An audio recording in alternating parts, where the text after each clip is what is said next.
Hello दोस्तों, मैं हूँ आरजे मानवी और आप मेरे साथ सुन रहे हैं डेविल फॉल इन लव का एपिसोड नंबर 3। तो चलिए दोस्तों, बढ़ते हैं अपनी कहानी में। इतना कहकर आरव ने ज़बरदस्ती आरूही का हाथ पकड़कर उसे अपने साथ अपने रूम की तरफ ले जाने लगा। वहीं आरूही आरव की पकड़ से खुद को छुड़ाने की और ज़्यादा कोशिश करने लगी, लेकिन उसकी उन कोशिशों में कहीं से भी उसकी कामयाबी होने की पकड़ उस पर ढीली होने की बजाय और ज़्यादा ही कसे जा रही थी। इधर आरूही ने आरव की पकड़ से छूटने की कोशिश करते हुए कहा, आरव छोड़िए हमें, हमें कहीं नहीं जाना है आपके साथ ना ही आपके रूम में और ना ही शादी के लिए कोर्ट। आरूही की बात सुनते ही आरव को और ज़्यादा गुस्सा आने लगा और वो पीछे की ओर पलटकर आरूही को गुस्से में बुरी तरह से घूरने लगा। आरव ने आरूही के चेहरे को करीब कर अपना चेहरा किया, जिससे आरूही को भी उसकी आंखों में पहले से भी ज़्यादा गुस्सा दिखाई दे रहा था। इधर आरव ने जल्दी से आरूही को अपनी दोनों बाहों में उठाया और उसे ज़बरदस्ती अपने रूम की तरफ ले जाने लगा, और वहीं आरूही उससे खुद को छुड़ाने की पूरी कोशिश कर रही थी। वहीं आरव आरूही को अपनी बाहों में उठाए हुए ज़बरदस्ती अपने रूम में ले आया और उसने रूम का दरवाज़ा अंदर जाकर लॉक कर दिया। आरव को इस हरकत से आरूही बहुत काफ़ी ज़्यादा घबरा गई। आरव उसे अपनी बाहों में उठाए उस रूम में मौजूद बड़े से किंग साइज़ की बेड की तरफ ले जा रहा था। जैसे जैसे आरव के कदम बेड की तरफ बढ़ते जा रहे थे, वैसे वैसे आरूही की हालत और भी ज़्यादा खराब होती जा रही थी। फ्लैशबैक। ऋषिकेश त्रिवेणी मार्केट। एक लड़की जिसने वाइट कलर का नेट वाला अनारकली सूट पहना हुआ था और उसके घने काले लंबे बाल उसकी कमर तक लहरा रहे थे, वो लड़की एक किराने की दुकान में खड़ी हुई थी। वो उस किराने की दुकान में मौजूद उस दुकान के मालिक को अपने हाथ में पकड़ी हुई लिस्ट में से पढ़कर कुछ सामान पैक करने को कह रही थी। वहीं वो दुकान का मालिक अपने एक एम्प्लॉय से वो सभी सामान पैक करने को कह रहा था। वो लड़की देखने में तो बहुत सी ही सुंदर और प्यारी थी। सभी सामानों के नाम पढ़कर उस दुकानदार को बताने के बाद वो लड़की उस दुकानदार से बोली, जगदीश अंकल, आप प्लीज़ ये सारा सामान शाम के 7 बजे तक घर पहुंचा दीजिएगा। और रही बात इन सभी सामानों की पेमेंटों की, उस लड़की का इतना कहना ही हुआ था कि तभी वो दुकानदार उस लड़की से बोला, जानते हैं हम तन्वी बिटिया, इन सभी सामानों की पेमेंट हमें आरूही खुद बिटिया खुद ही देगी, वो भी खुद दुकान पर आकर। पिछले 7 सालों से यही तो होता आ रहा है। आरूही बिटिया के अलावा कोई और हमसे पेमेंट की बात करता ही नहीं है। वैसे एक बात कहें बिटिया, आरूही बिटिया है तो बहुत साफ और अच्छे दिल की, और हर किसी से प्यार से बात करती है और हर वक्त सभी की मदद के लिए आगे रहती है, चाहे किसी भी सिचुएशन में। लेकिन उसकी एक आदत ना हमको बिल्कुल भी पसंद नहीं है। उस दुकानदार की बात जो लड़की सुन रही थी उसका नाम तन्वी था। तन्वी ने सवालिया नज़रों से उस दुकानदार को देखते हुए उनसे पूछा, कौन सी आदत जगदीश अंकल, क्या है? आरूही ने अब क्या किया है? आरूही ने अब तन्वी की बात सुनकर जगदीश अंकल बोला, वही जो पिछले 7 सालों से करती आ रही हैं, मेरी इस दुकान का नुकसान। तन्वी जगदीश दुकानदार की बात सुनकर जल्दी से बोली, नुकसान वो कैसे? तभी जगदीश दुकानदार आरूही की शिकायत करते हुए तन्वी से बोले, एक तो ये आरूही बिटिया मुझे एक भी पैसा किसी सामान पर बढ़ाने नहीं देती हैं, हमेशा उतनी ही सामान का पैसा देती हैं जितना उस सामान का एक्चुअल रेट होता है, और अगर मैं नहीं मानता हूँ तो मुझे कंज्यूमर कोर्ट जाने की धमकी देती हैं और उनके रूल्स समझाने लगती हैं।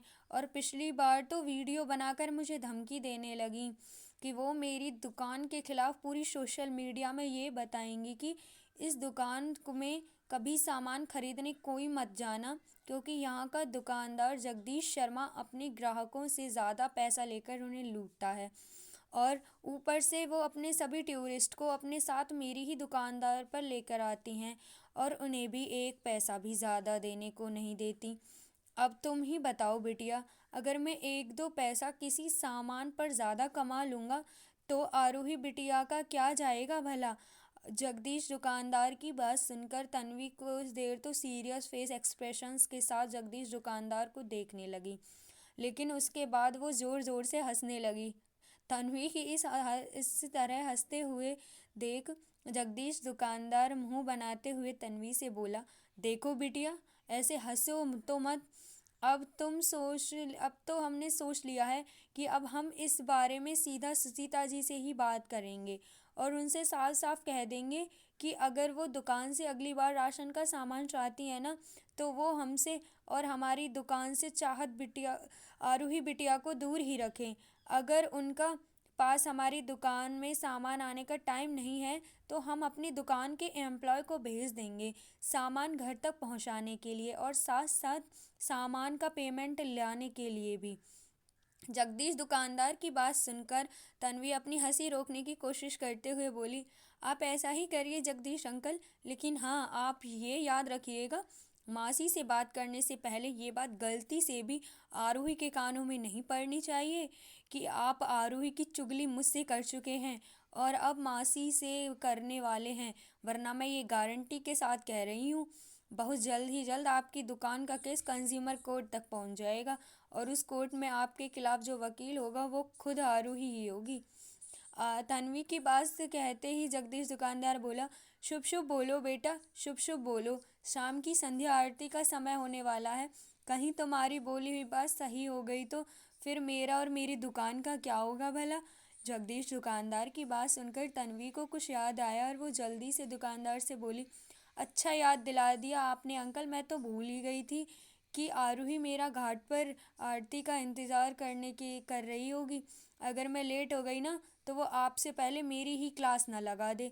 इतना कहते हुए तन्वी ने जगदीश दुकानदार को बाय कहा और वो जल्दी से अपना सामान थोड़ी ही दूर में खड़े एक रिक्शे में जाकर बैठ गई। तन्वी ने उस रिक्शे वाले से कहा, भैया जल्दी से रिक्शा घाट के मेन की गेट की तरफ ले चलो। तन्वी ने इतना कहते ही रिक्शे वाले ने जल्दी से अपना रिक्शा चालू किया और वो तन्वी को अपना रिक्शे में बिठाकर घाट की तरफ ले जाने लगा। वहीं दूसरी तरफ मेलबुर्न ऑस्ट्रेलिया, एक बड़ी सी बिल्डिंग के 48 फ्लोर पर मौजूद एक ऑफिस कैबिन में खड़ा एक शख्स कैबिन के गिलास विंडो से बाहर की ओर देख रहा था। वो शख्स दिखने में तो काफ़ी हैंडसम और डैशिंग लग रहा था। उसकी मस्कुलर फिट बॉडी और उसके फेस पर परफेक्ट जो लाइन उसे काफ़ी अट्रैक्टिव बना रही थी। वहीं उस शख्स के पीछे मौजूद बड़ी सी डेस्क के पास खड़ा उसका असिस्टेंट अपने हाथ में पकड़ी फाइल्स में से कुछ क्लाइंट के साथ होने वाली अपकमिंग मीटिंग से रिलेटेड इम्पोर्टेंट पॉइंट पर इस पर शख्स से डिस्कशन कर रहा था। उस असिस्टेंट का नाम सुधीर शर्मा था। सुधीर अपनी बॉस की तरफ देखते हुए उनसे बोला, रिवान सर, सनशाइन इंडस्ट्रीज़ के एमडी मिस्टर लॉरेंस पिछले 2 हफ्तों से अपने या फिर आरव सर की मीटिंग के लिए अपॉइंटमेंट के लिए कोशिश कर रहे हैं। आप 2 हफ्तों में पेरिस गए थे मिस्टर स्मिथ के साथ गोवा में बनने वाले 5th फ्लोर अपार्टमेंट वाली बिल्डिंग के अपकमिंग प्रोजेक्ट से रिलेटेड कॉन्ट्रैक्ट साइन करने, इसलिए मैं आपसे इस बारे में बात नहीं कर सका। और वहीं आरव सर पिछले 2 हफ्तों में स्कॉटलैंड वाले होटल के प्रोजेक्ट में बिज़ी हैं, इसलिए मैं अभी तक मिस्टर लॉरेंस को कोई जवाब नहीं दे पाया हूँ। मिस्टर लॉरेंस अब 2 हफ्ते बाद दिल्ली जा रहे हैं अपनी किसी अपॉइंटमेंट मीटिंग के लिए, इसलिए अब वो वहाँ डायरेक्ट प्रशांत सर से ही कांटेक्ट करने की सोच रहे हैं। क्यों आरव आरूही की मर्ज़ी के बिना उससे शादी करना चाहता है और आरव ऐसी क्या सिचुएशन लाने वाला है आरूही के सामने जिसकी वजह से आरूही को आरव से शादी करने के लिए हाँ कहना पड़ेगा। क्या जगदीश दुकानदार आरूही की शिकायत आरव और आरूही और तन्वी की सुचिता मासी से कर देंगे? ऋषिकेश में रहने वाली आरूही और तन्वी मुंबई कैसे पहुंची और वहाँ आरव और आरूही के बीच ऐसा क्या हुआ जिससे चलते ही आरव ज़बरदस्ती आरव से आरूही से शादी करना चाहता है? जानने के लिए सुनते रहिए दी पॉकेट FM सागा।